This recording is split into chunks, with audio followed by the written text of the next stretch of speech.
That's no problem, Dave. Thank you for the recommendations.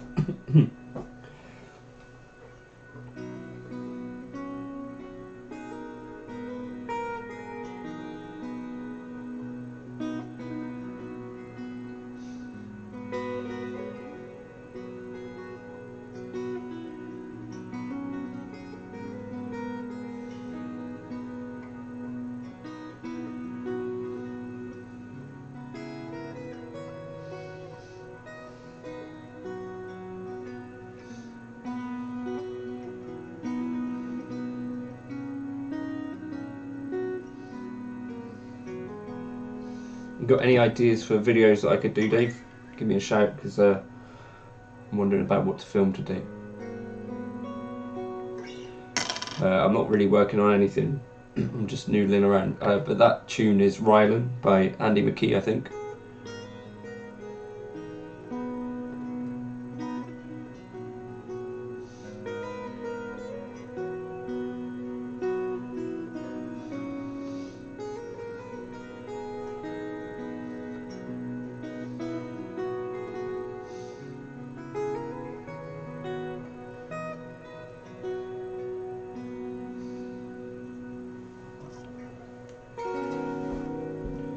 I was thinking about maybe doing another legato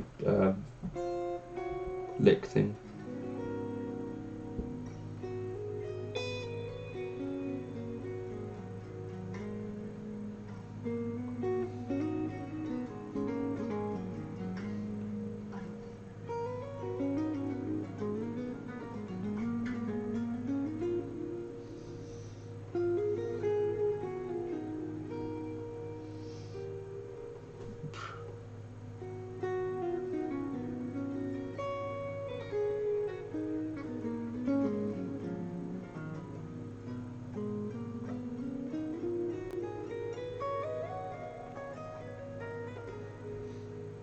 My favourite YouTube Insta.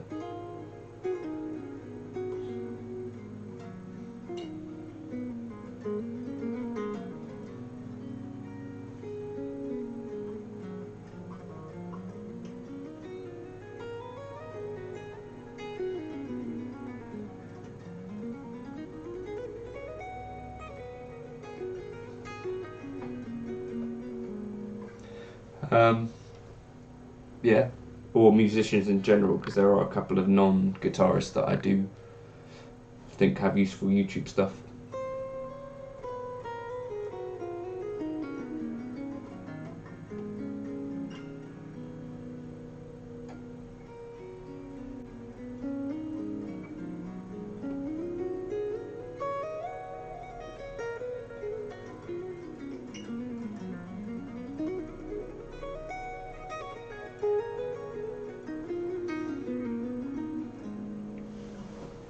I'm wondering what sort of legato lick to do this time.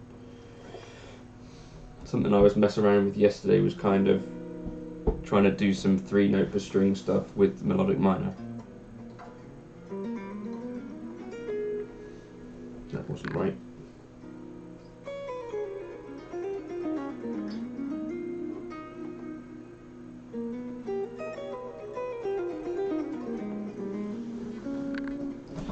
Let me try and tune things a bit.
This is something I would recommend to try doing if you're exploring a scale. For instance, the melodic minor at the moment.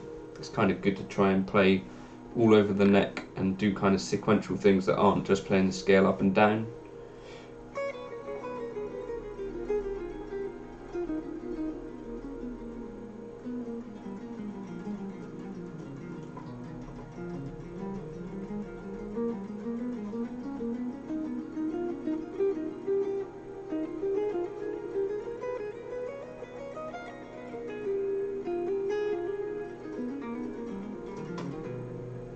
Something I'm trying to get a bit more comfortable with at the moment, the melodic minor.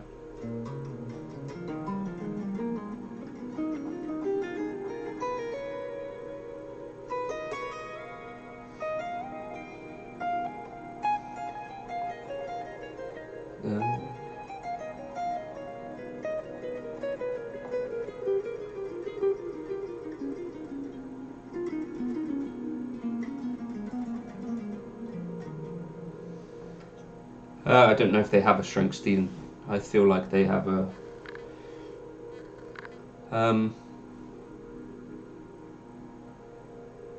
It's kind of one of those weird things. I'd never had one until I got this. I'm not sure. Made me want to try it out, but I do quite like it. For certainly this kind of ambient stuff, it's got a kind of cool vibe. Whee!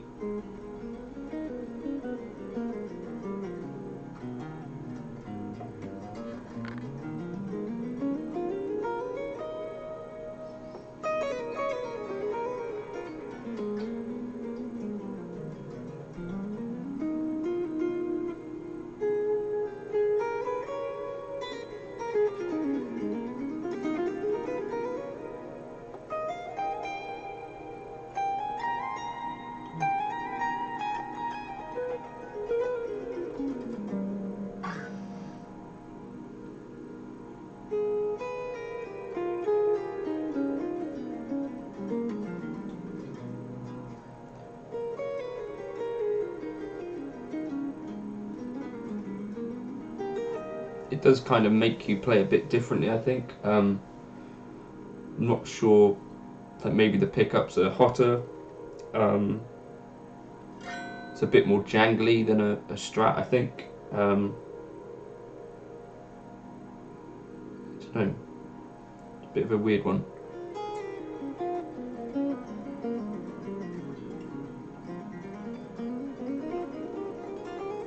Yeah, I have the same thing. My favourite guitar to play by far is that K-Line Strat. What are the switches for? So, basically you have two circuits in a Jazzmaster. So, with this switch down, it's kind of a normal. This switch does your pickups, so neck pickup, both pickups, and then bridge pickup. And your volume and tone do what you'd expect. And then when you switch this switch up, it's actually fairly straightforward. You're only using this pickup, and this is a tone knob, and this is a volume knob. So this is called the bass circuit, and then this side with the switch down is called the lead circuit. Is it rhythm and lead circuit? I don't know. So you're basically just switching between this stuff and then this stuff. If that makes sense. So with this up here, you've got like a darker lower output, and then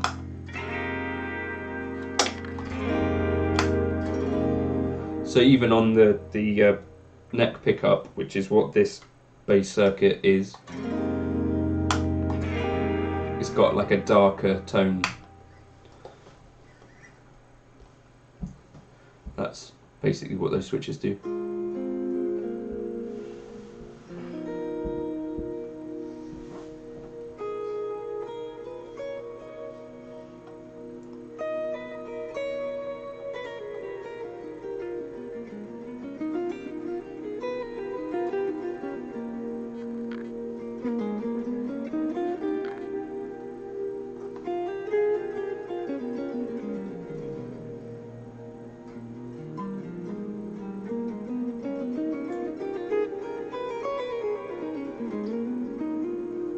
Yeah, I don't think it's not a bad idea.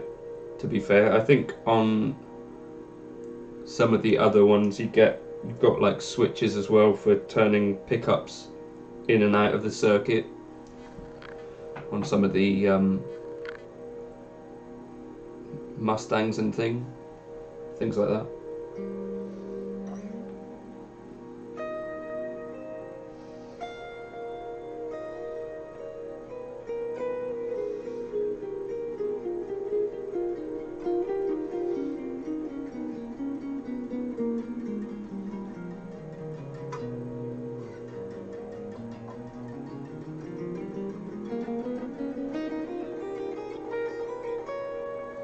I think so, Stefan. I think like with the Kurt Cobain thing, you saw like a bit of a boost in that kind of offset guitar, and then I think similarly the 1975 and those kind of indie bands had a little bit of a effect in boosting the popularity of them, I guess.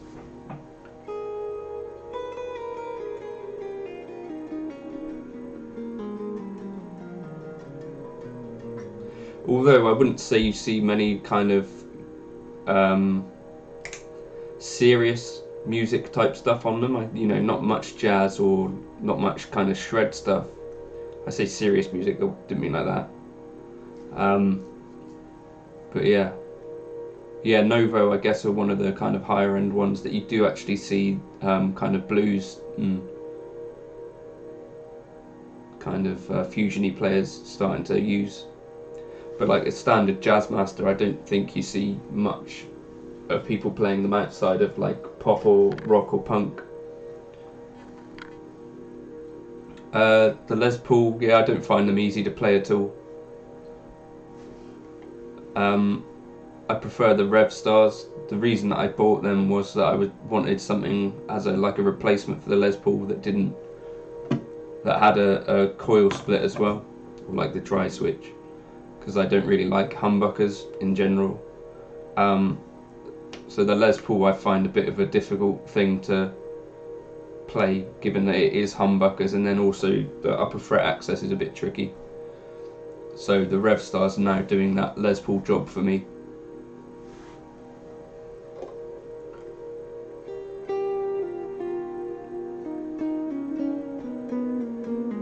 Aside from looking cool as well, I think.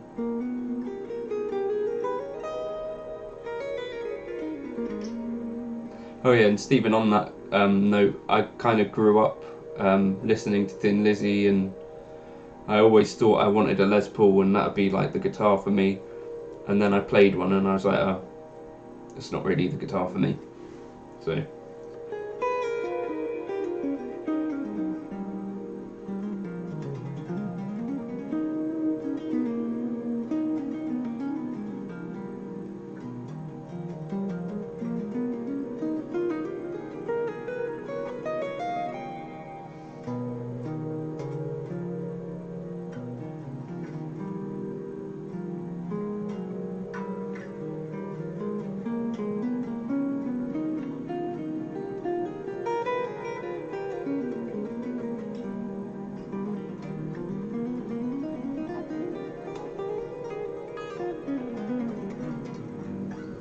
I'll show you the Reverend guitar that I like the look of.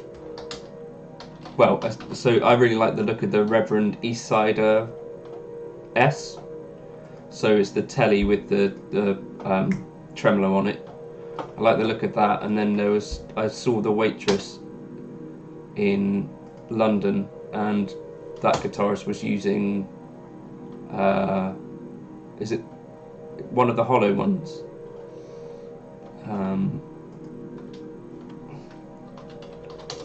Or semi-hollow. Let me find it. Maybe the Air Sonic? Oh, the Club King I think he was using. And that sounded really good.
You got any video ideas, Stephen?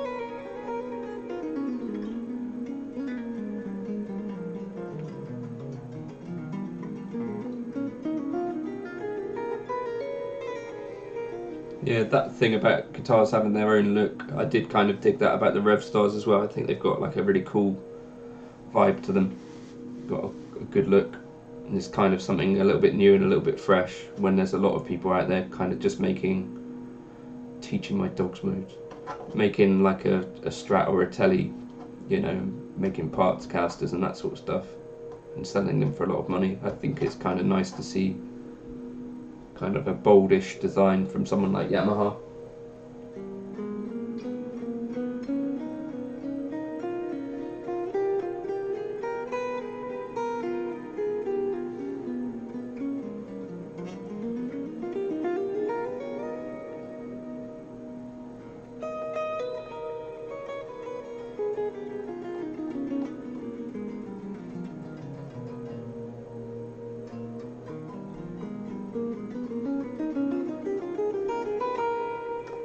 I watched your video the other day, Stephen, on your improvisation quest. I thought that was cool.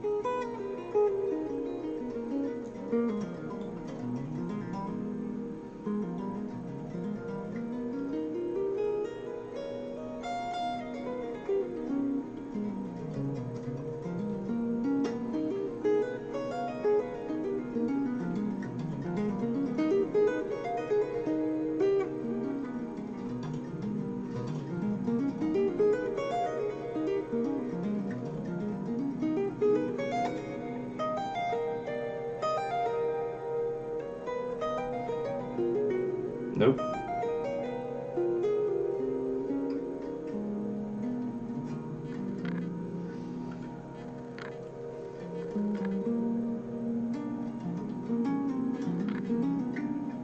That's difficult.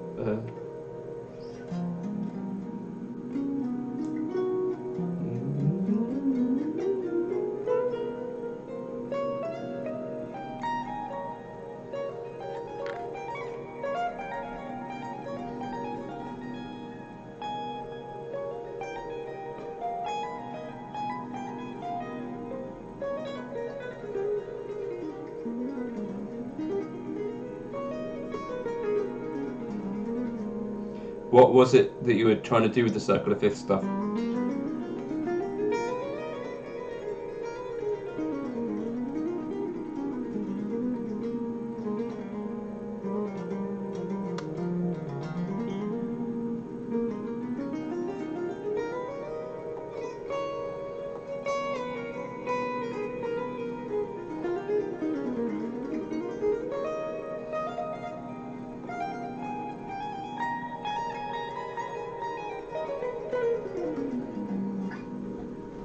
One thing that I would suggest actually, Stephen, and it might be valid for other people, if you're not, you know, years into improvising and stuff, I think it's a good idea, kind of, you know, a lot of the guitar backings and stuff and tunes that we play tend to be kind of focused around the A's and the D's and the E's and the G kind of keys. I think it's worth exploring all of the in between non-guitar-y keys early on, just so you get, so very early on, I don't know, maybe when I was 13 or 14, maybe even younger, 11, 12, there was like a family friend who ran a studio, and I kind of at that point then asked him, what have I got to do to like become a session musician, which obviously never happened, but he said, you know, make sure you can play in every key, and I guess that's kind of important, but a lot of the material online and stuff, you know, backing tracks and such, they're kind of a little bit focused on the more guitar-y keys. So, you know, if someone says to you about playing in A flat major,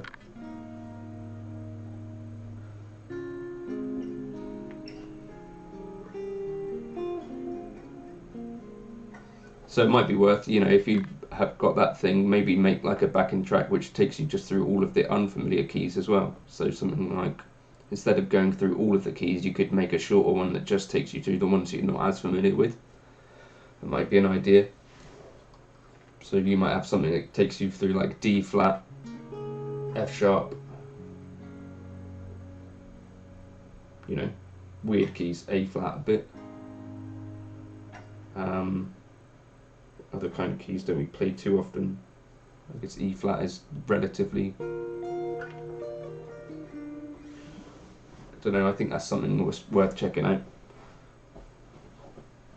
Back in the day I used to like put on one of the radio or whatever it was back then and just play along with whatever, you know, work out what key it's in. And now when I come to just make the sort of like little noodle videos and stuff,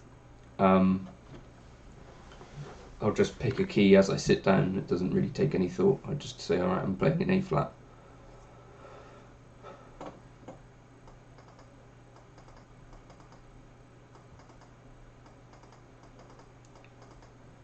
Yeah, I guess, Stephen, the idea is that keys should become kind of irrelevant. I think there's still an idea of you can have keys that kind of you prefer the sound of. So one of my favourites is F major.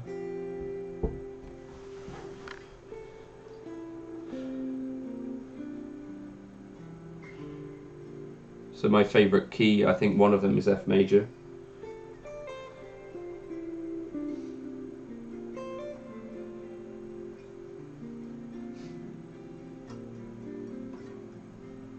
And then another one is F sharp major, just because of the way that sounds. Hey Chris, what are you having for breakfast?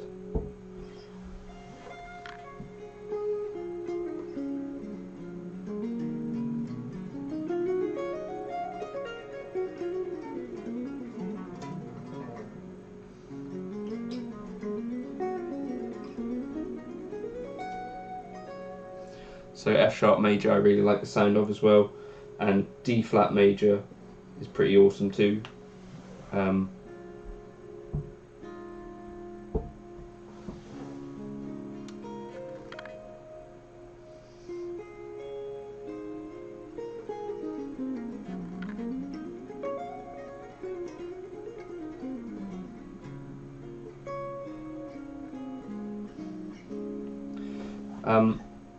So those are kind of some of my go-to places for playing.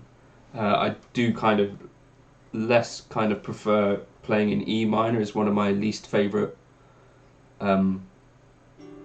keys to play in, although obviously some days I do play in E minor.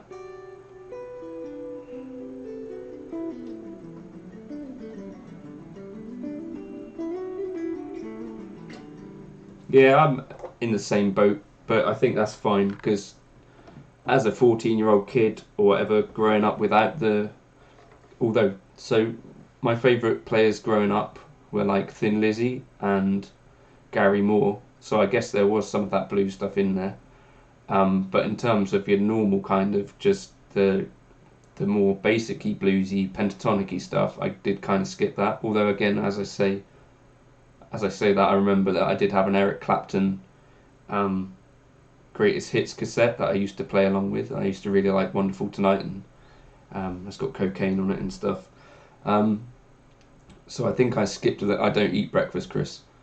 I think I skipped some amount of it, but then as I'm saying that, I think there are still bits in there, and I definitely went through like the Iron Maiden kind of rocky stuff. But I think it's okay to realise later on that you do like the blues, because definitely when I was sort of going through my Dream Theater stage, it wasn't like I wanted to listen to the blues.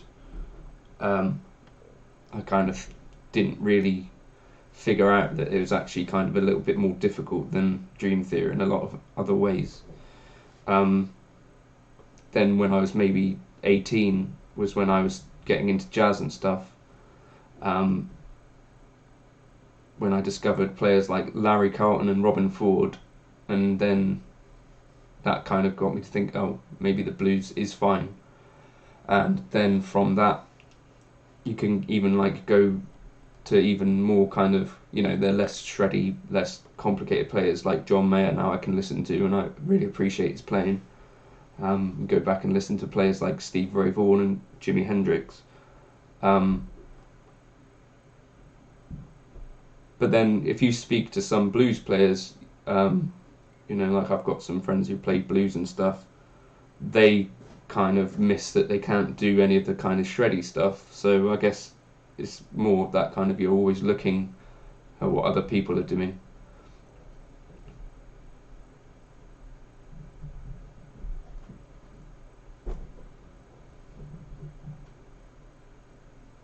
It is a weird one, isn't it? That separation of stuff. But I was talking to a guy from Yamaha yesterday about some of this stuff, but like you get like gypsy jazz players that are, strictly down, oh, that's a dog, strictly down that gypsy jazz lane, or you get like shredders that are strictly down that shred lane, or blues players that are strictly down that blues lane. I think it's kind of difficult to be great at all sorts of things. You got like Pat Metheny, who's very good at the jazz stuff, and Pat Metheny is also very good at kind of acoustic and nylon playing as well, but there's not too many people out there that are like that. I think Eric Johnson's a great acoustic player as well, but to do everything I don't think is possible. So I think it's okay to be like, it's fair that Tom Quayle says that there's bits of stuff that he regrets, but then you're not going to be adept at that kind of fusion playing and then also turn up and be kind of Matt Schofield or Robin Ford, probably.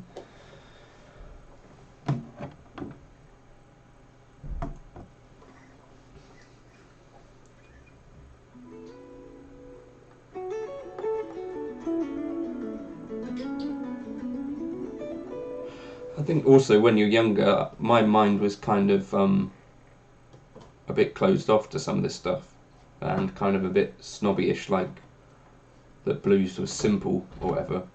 And then I think as you grow up, hopefully you hear these things again that you might have dismissed in the past, and they're a bit different when you listen to them again. Yeah, in some ways anyway, I'm finding that happens.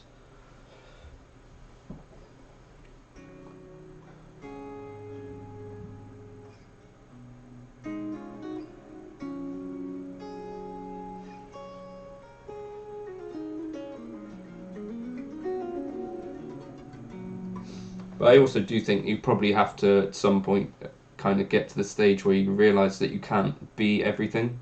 So I remember when I was younger and really into the shred phase, I was sort of thinking, right, I want an alternate pick like John Petrucci. I want legato like, I don't know, at that time I think it would have been Joe Satriani, because everyone else did other stuff. And then I want a sweet pick like, I don't know, Jason Becker or someone like that. And then as you look back on it, you kind of realise that was a bit daft, because you look at any of those players and the main thing that they do that you've picked out is what they're kind of known for doing. So, John Petrucci was at the time known for his alternate picking. Jason Becker really is known for his sweet picking. And you can't really, I don't think, develop too much.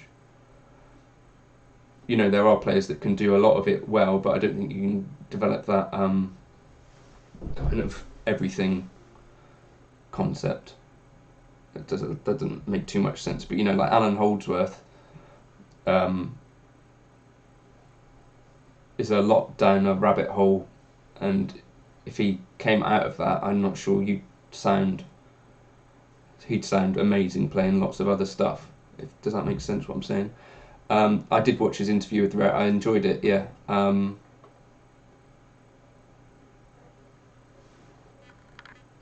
So hopefully there's no chance that Tom will see this, but I think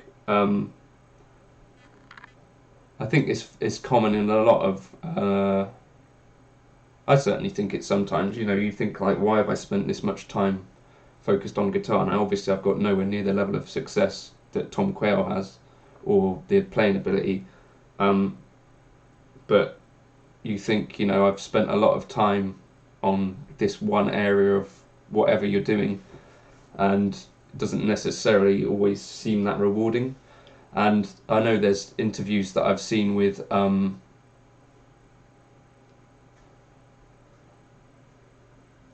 yeah, that's fair, Stephen. But if you like, there's interviews where Tom Quayle has said that he couldn't, he didn't see the point in going out and playing covers tunes in a function band, like as a way of making money.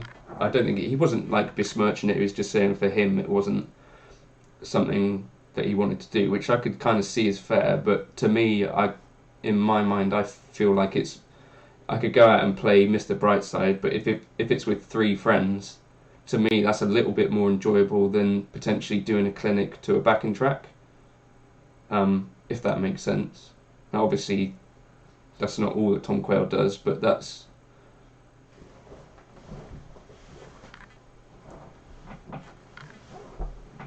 I can sort of see that if the majority of your career ended up being like it is now, where you're just playing online and stuff, I could see why that might lead to a bit of regret. Particularly if you were looking outside, like I've got some friends and stuff that play, with Rag and Bone Man or people like that, and you see people with these levels of success, and then they're also in front of a large audience on a stage and stuff. Versus, like as a jazz or fusion player, you might be playing to 3 people in a jazz cafe, and that's kind of a normal-ish thing. I could sort of see where you might end up regretting some stuff. Hey Des, how you doing, buddy?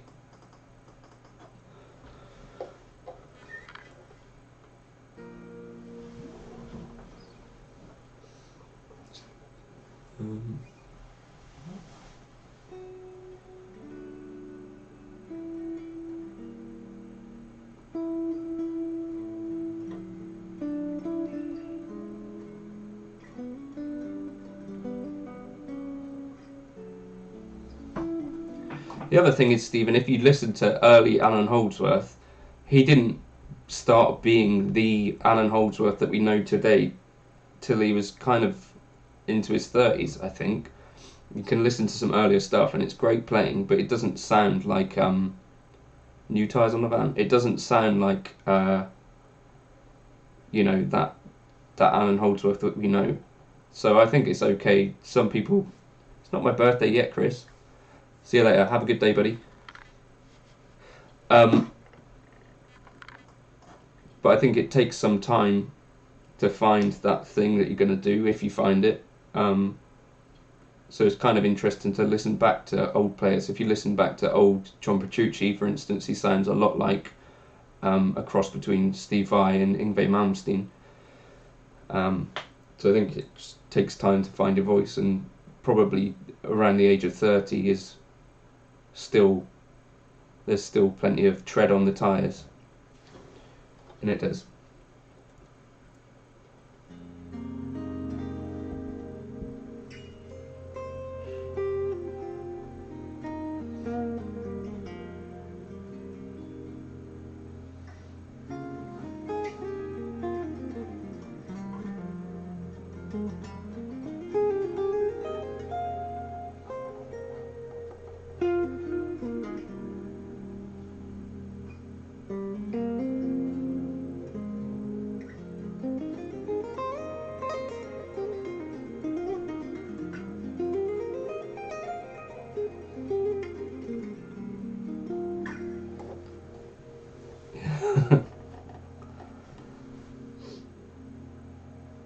I was talking about me, Stephen. And also, I think that's there's probably little point in kind of focusing too much on whatever the goal is. I think the aim is to try and enjoy whatever the moment is right now for as much as you can. whether you're doing, you know, a covers gig or whether you're doing some original stuff, it doesn't really do you any benefit to think about what you can't do, more than it is just getting the most out of each note that you can. This is another thing that kind of I find frustrating about Tom Quayle and Rick, is that there's not really much original output from them. And that's the frustrating thing about Guthrie as well. You know, they did that one album, Erotic Cakes, ages ago, and then since that there's not been too much activity.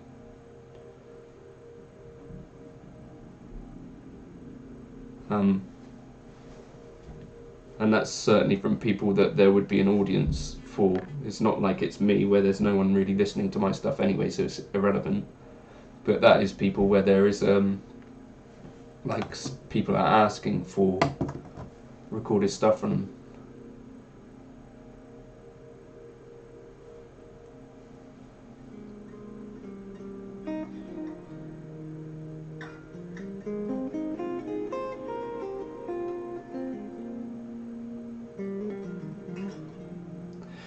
There is some stuff, Stephen, with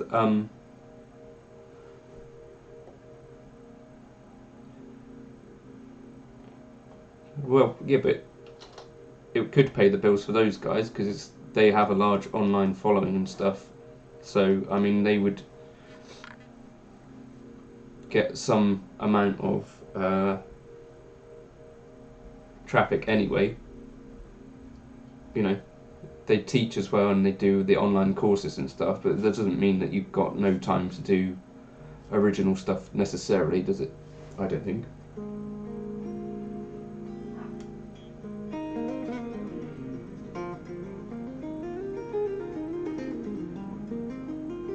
I don't think I've ever owned any Mua product, Zanwen. Is that how you say that? Sponsorships and tours can pay bills. Yep. Yeah, in original music, if you do it in the right way, I think it can make money for some people.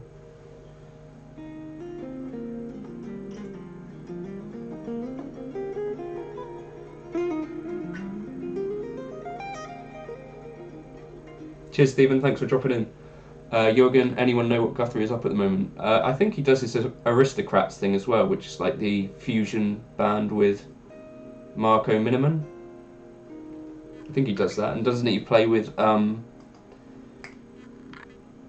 the film composer for certain stuff, I think.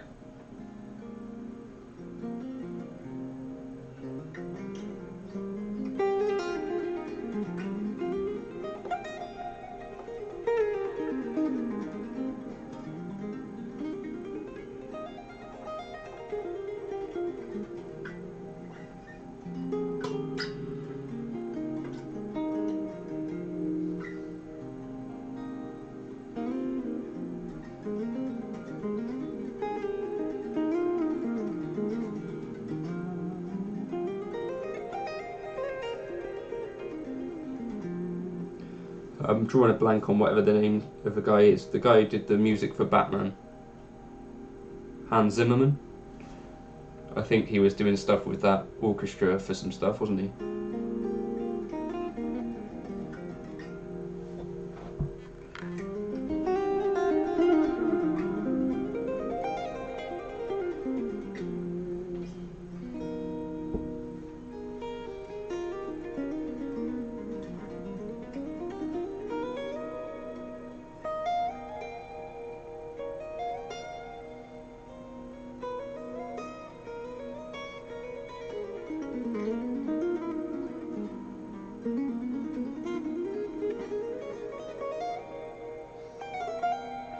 That's alright, Sahara. I'm going to do...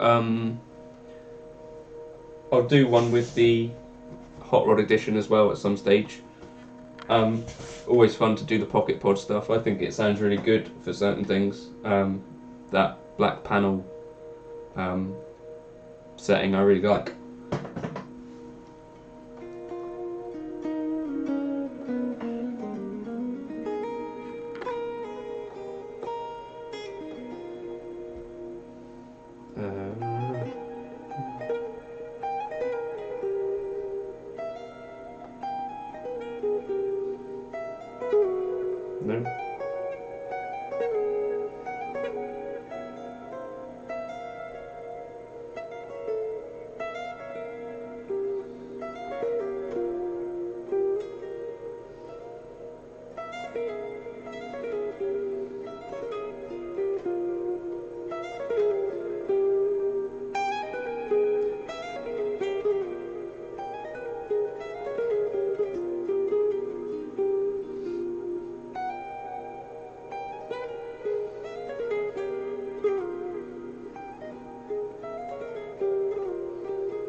Hey Jonas.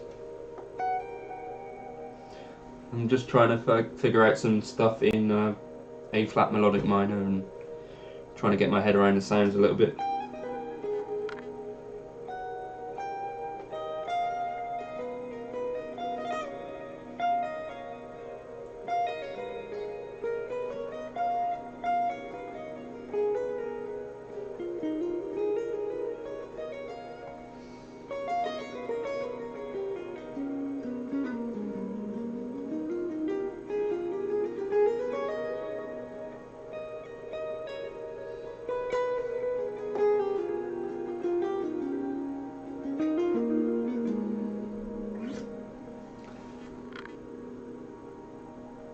Ola does a lot of heavier focus stuff though, right?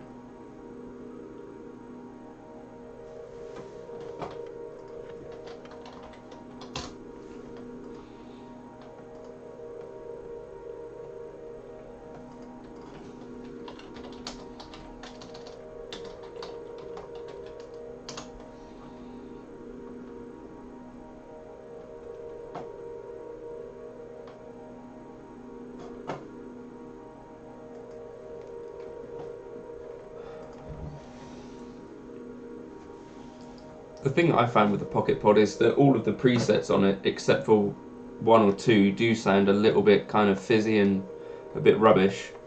But if you get into the editor, you can actually get some really cool stuff out of it by changing out some cabinets and stuff. And you can pick them up for like 30 or 40 quid if you get them second hand, probably even cheaper. So I think it's a useful little tool, to be honest. And you can power it on a pedal board. So it's kind of useful, I think. Tips to play scales runs faster without unwanted string noise.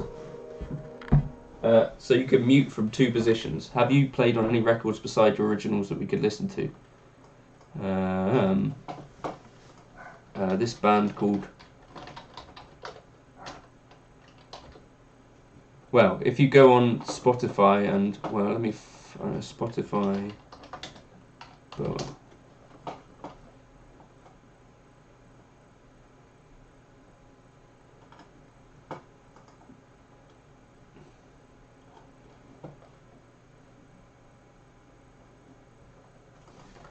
let me find it.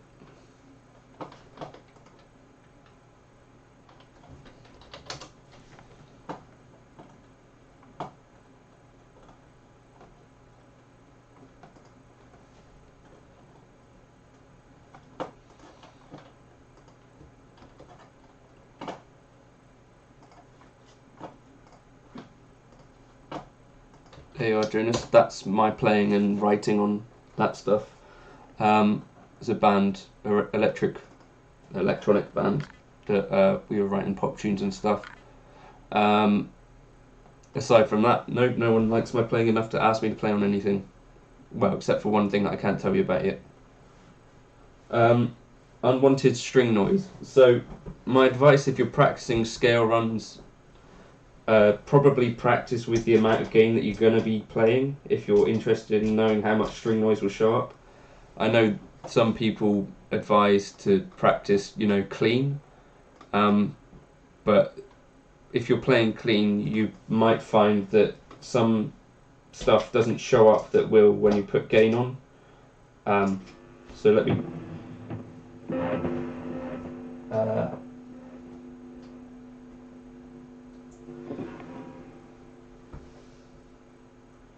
So whenever I was practicing stuff like that, I would practice with gain because that tells you whether you got strings ringing out and stuff. Like if you're going,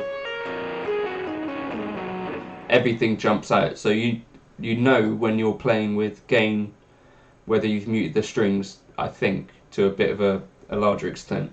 So there's 2 sides to muting. There's this side that people talk about quite a lot, like palm muting and stuff, and then there's also the left hand side to it, which Rick Graham talks about a bit, so that's probably worth checking out if that's an area that you're interested in. But in theory, if you're muting with this hand is doing half the job, then this hand only has to do the other half.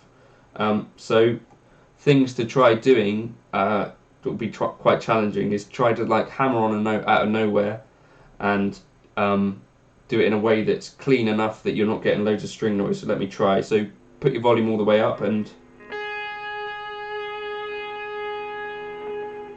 so you'll be able to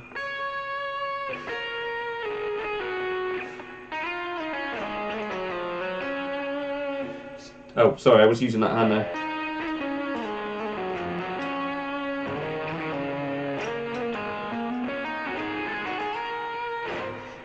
So that will tell you whether you're doing things right with this hand, and it will show up fairly quickly where stuff isn't happening. So if you're doing a run, in theory you should be able to do the run.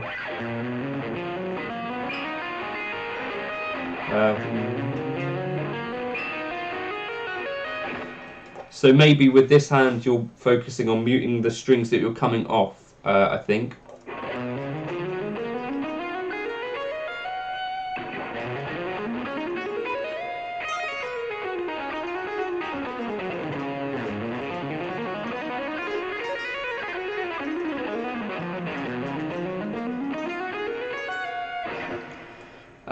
So this hand I think is dealing with the strings below, so you're using like the little fleshy bits of your hand to mute strings lower than the note you're playing, and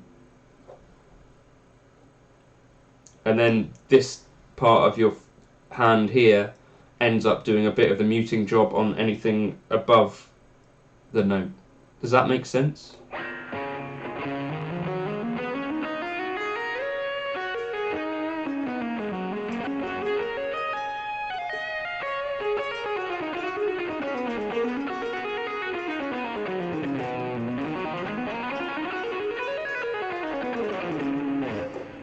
But there's a definite art to it, and I think it's going to take a lot of trial and error.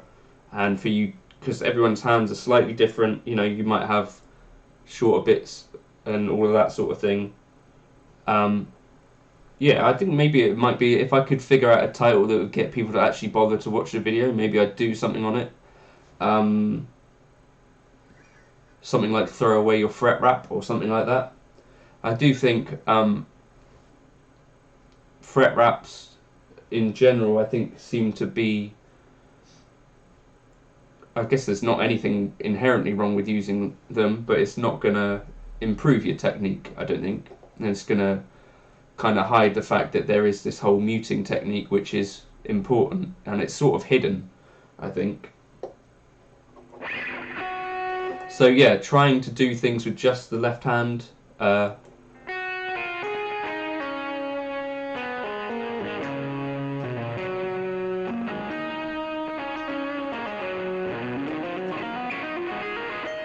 so that didn't work.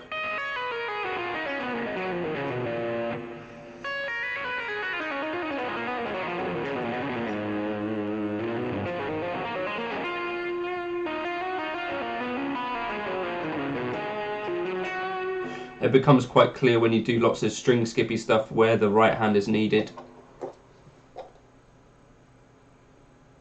Yeah, that's the thing. You want to avoid the palm muting thing. So you're using, so this part of my hand here is just resting ever so slightly when I need it to, I think.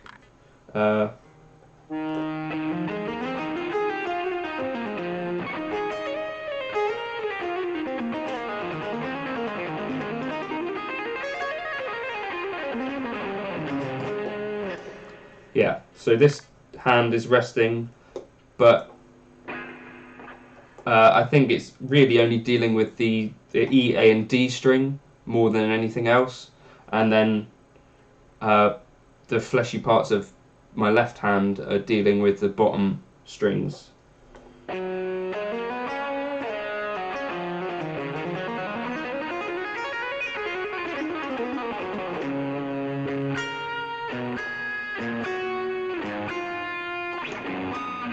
I guess the things that will tell you whether you can mute or your muting technique needs work in areas are big string skips.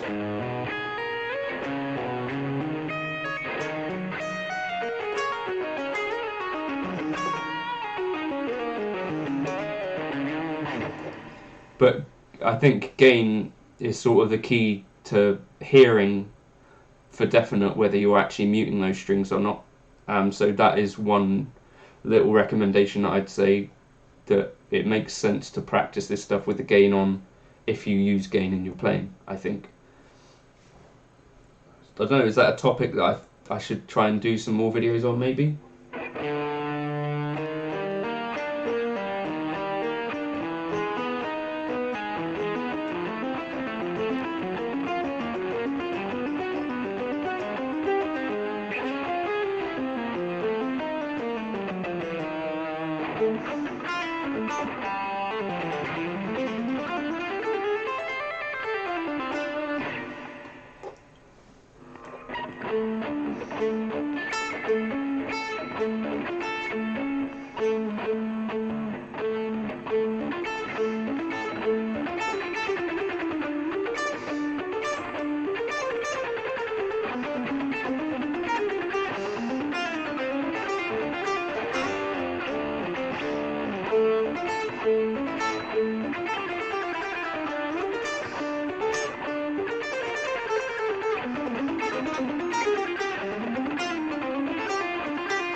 There's loads of people that have already done legato series though out there, and it's probably they've done it a lot better than me as well.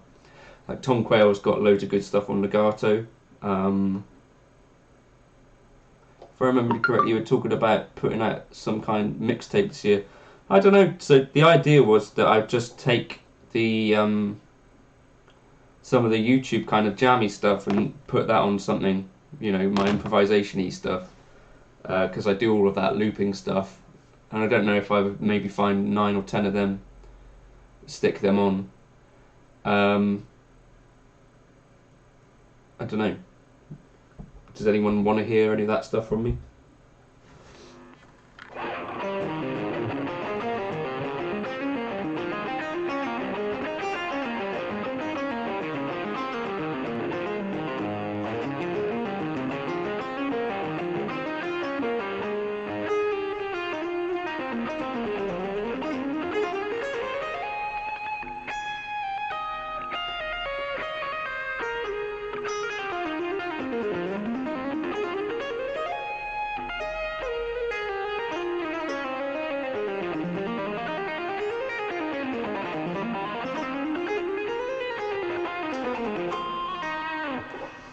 Chloe Taylor, morning. I was looking at Alice in Wonderland and trying to analyse the chords. I was thinking, I don't know Alice in Wonderland.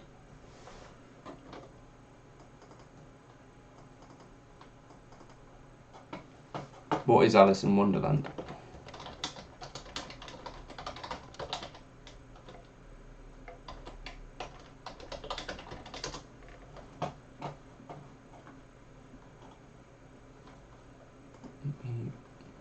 Find this.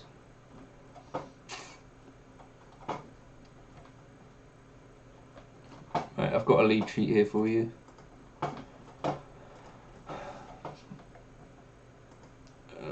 Right, so I've got written into 251 4 2 4 minor 2 5 1.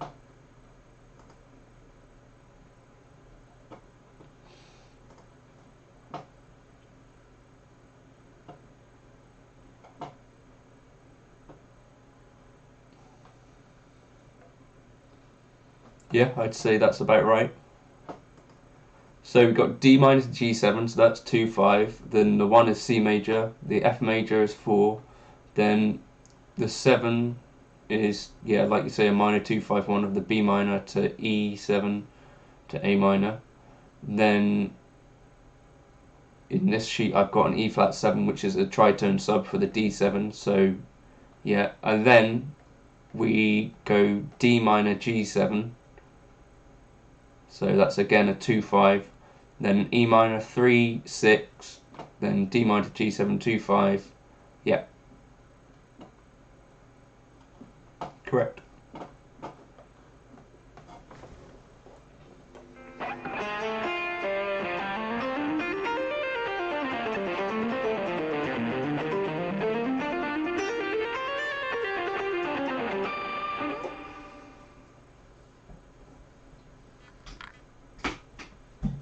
And then just on the legato stuff, the E flat, yeah, so that's called a tritone substitution.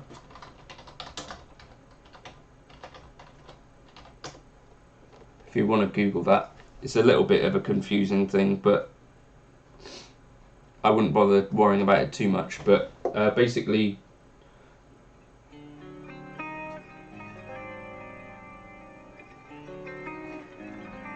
you hear those chords sound very similar.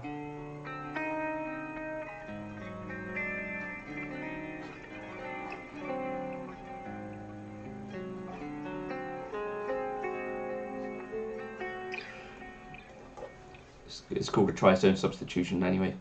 It's a jazz thing. We've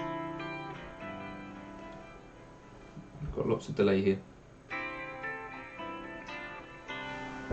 Oh, wait, I'm probably...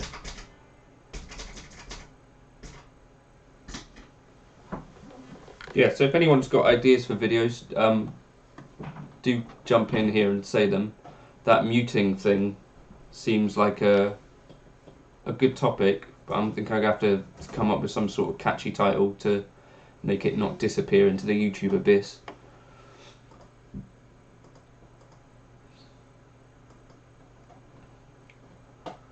But any ideas that people have, I'm interested to hear them.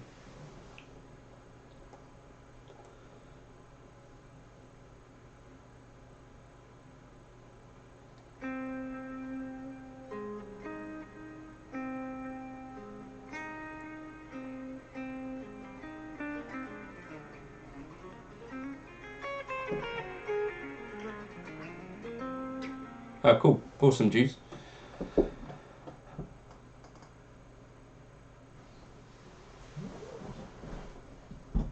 So I'll just talk you roughly through what I was doing there. So, have we already talked about this? We might have. So I'm going between G major 7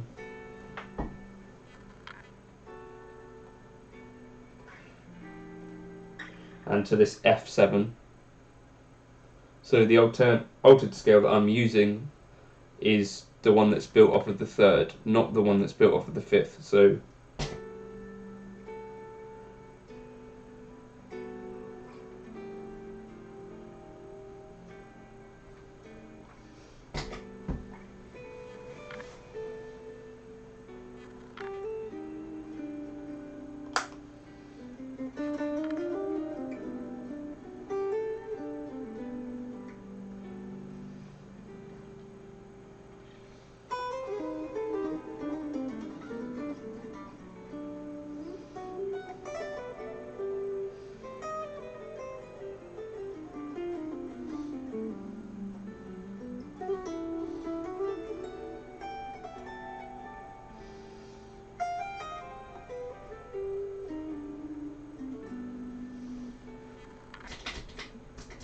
it's something that I have to practice lots and lots and lots more. But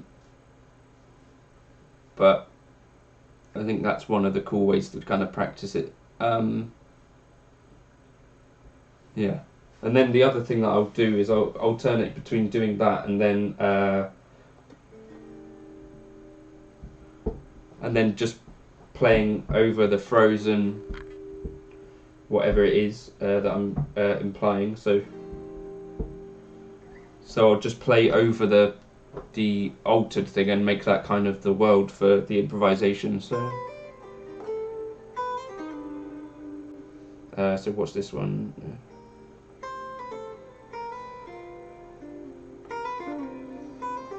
Hey Tim.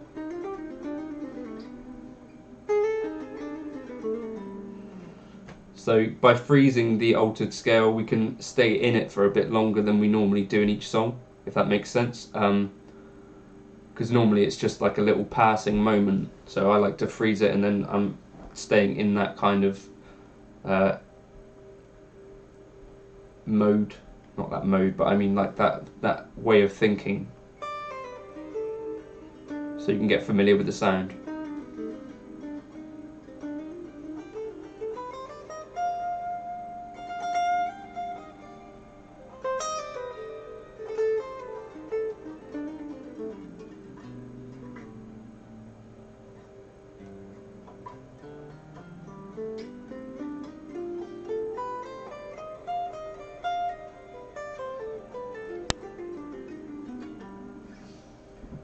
So I guess it's kind of the thing about knowing what the home of each kind of thing is. So, for instance, I know that if I'm in G, that this, what are we talking about? So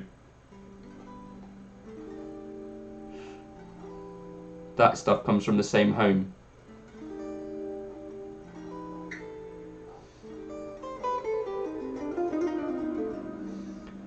So it's, yeah, I think it's more about having a kind of good grasp on what the home of each kind of change is and the corresponding scale that goes with that. So I'm not thinking about every chord having a separate scale, but the ones that are unusual come from a different kind of harmonic place. So for every kind of jazz tune that I've looked at, I've tried to identify, you know, what the home is for each particular chord, and then, you know, when you get these chords that come out of the blue and sound a bit weird, then normally you're going to have to use a different scale for that. So whether that be the melodic minor is generally my go-to, or, you know, sometimes a harmonic minor type thing, or you just play an arpeggio of whatever that chord is, or you figure out that it's some sort of harmonic major thing. That's happened once or twice for me. But basically what you have to do is freeze that kind of chord in that moment and figure out what the home scale would be for that. Can't really think of what the example is of the one that had the harmonic major in it. What even is harmonic major now?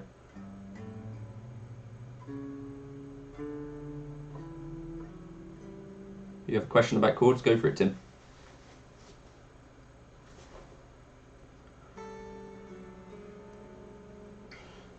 I might take off this cap. Oh, I'm going to leave the cap on.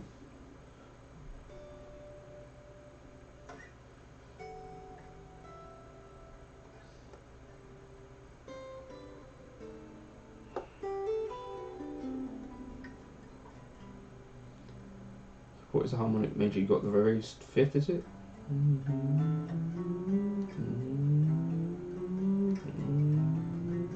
think it's that.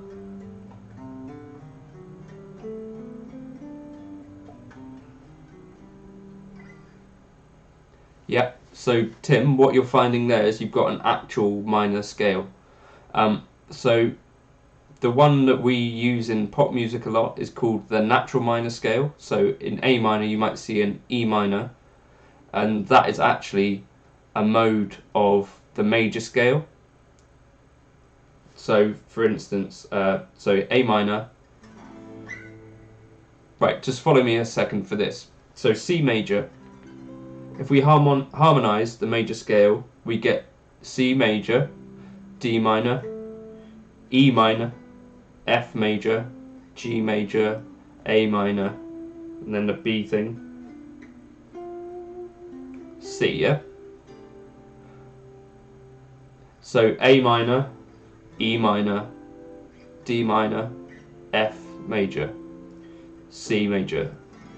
So those are the diatonic chords of C major, and a lot of the pop songs that we hear written use this E minor, so a minor 3.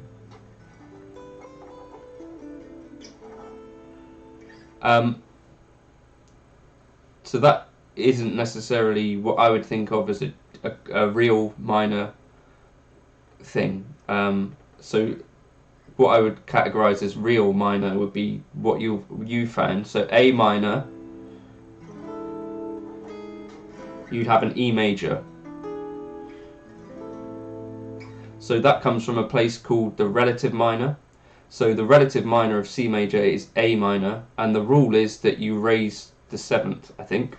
So A minor, A, B, C, D, E, F, and then G sharp, A minor. So that is how a real minor kind of scale sounds, if we want to call it that, a harmonic minor. You'd probably be familiar with that sound from things like Bach.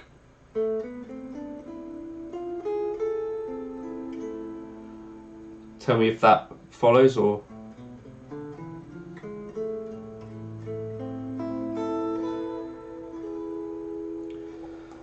So the key signature for C major and A minor are the same, but you have a raised seventh in A minor. So that's how you can tell if a song is in A minor or C major when you see it written down in classical music. Does that make sense? So Spanish music and all that sort of stuff tends to use the harmonic minor, I believe. Yeah, so that's what that is. So it's not a song in, yeah, it's a song in A harmonic minor, probably. Think of another example or two.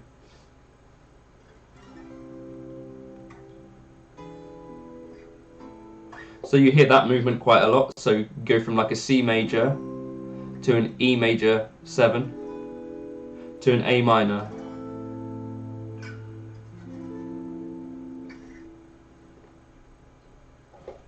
So you're borrowing that E major 7 from the relative harmonic minor, or you're using, you know,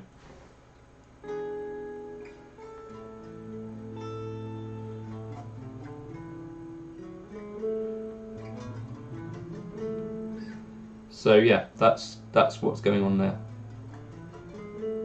So also you've got the normal kind of A minor and the natural A minor, which is this sound, which might be the more familiar one, but really that's a mode of a major scale. So that's why I don't really call it or think of it particularly as an actual minor scale. Does that make sense? Hopefully.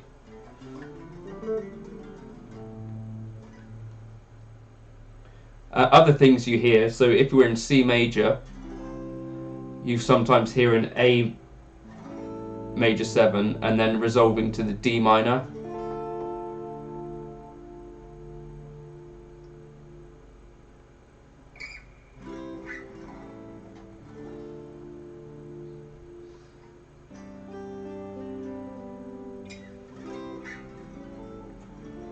So in that case, what you're doing is you're borrowing that A7 from the D minor. Oftentimes you can see where these chords are borrowed from by the chord that follows them. So in that example that you're saying, you know, A minor and E major, whatever follows that fifth quite often will be the kind of the home for that chord.